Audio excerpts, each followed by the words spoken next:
So after a month, mahigit isang buwan, ito na yung ating waterproofing na Flexiband.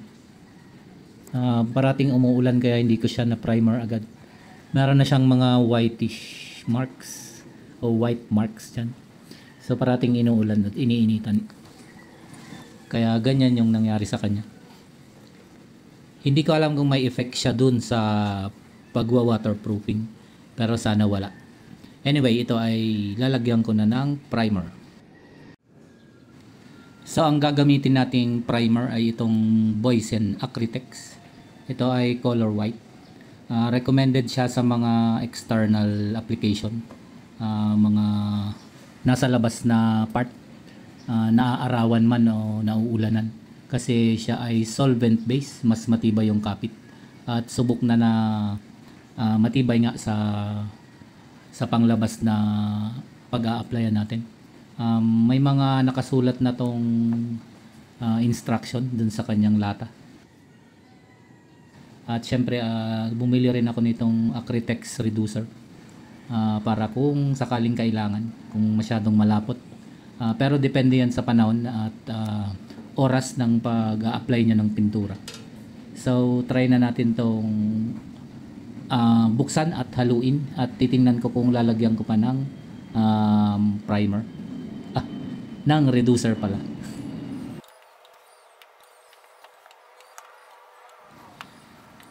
So bago natin to i-apply or lagyan ng reducer, kailangan nating mahalo to ng maigi kasi pag matagal siya naka-stack, nakaibabaw yung kanyang parang solvent na solution, tapos yung pintura mismo ay namumuo sa bandang ilalim, so kailangan haluin.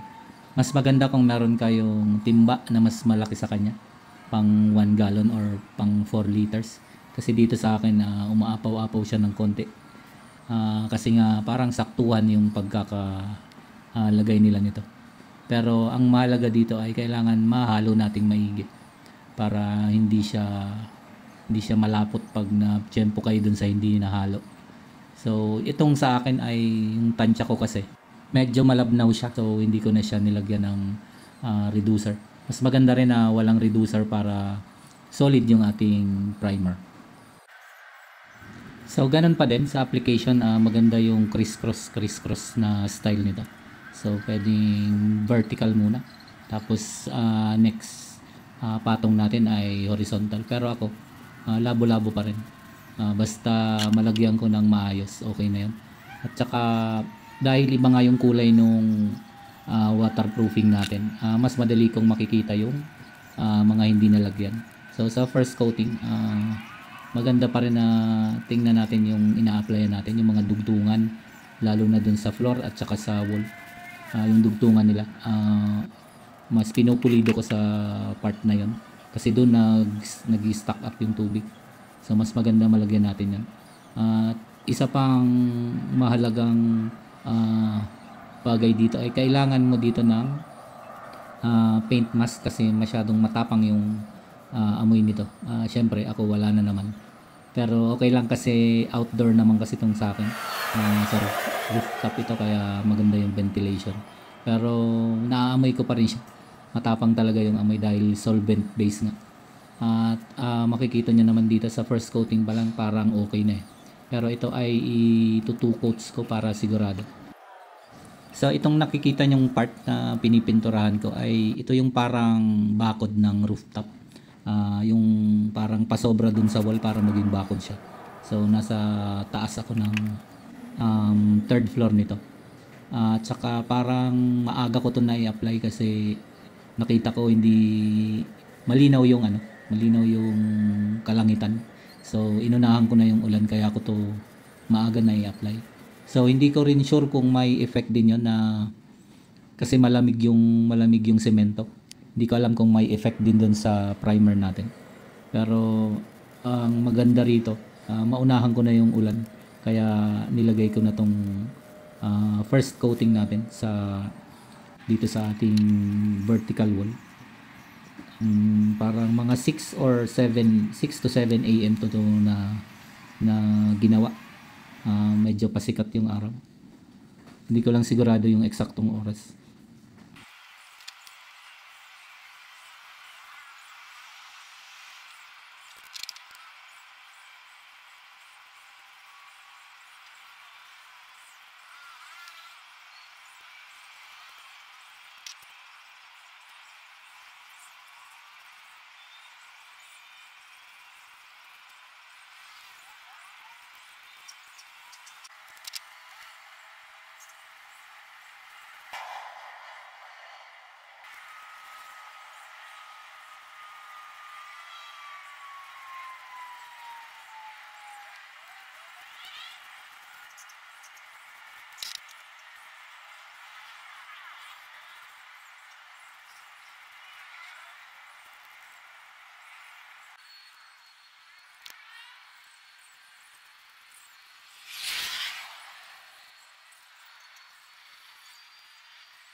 So ito na yung first coating ng ating vertical wall. Ang drying time nito is 30 minutes, pero ang next application or yung second coat dapat magpalipas ka ng 2 hours ayon dun sa instruction niya sa lata niya. So kailangan ko tong patuyuin ng at least 2 hours. At dahil nga habagat ngayon, so mga 1 hour and a half pa lang umulan na. So ayan, kung makikita nyo ay basang-basa yung first coating natin, kaya magpapalipas na naman ako ng ilang oras para matuyo yung wall bago ko i-apply yung second coating natin. So nung sumikat na yung araw at naramdaman ko na rin na yung wall ay tuyo na at medyo mainit-init na, in-apply ko na yung second coating natin dito.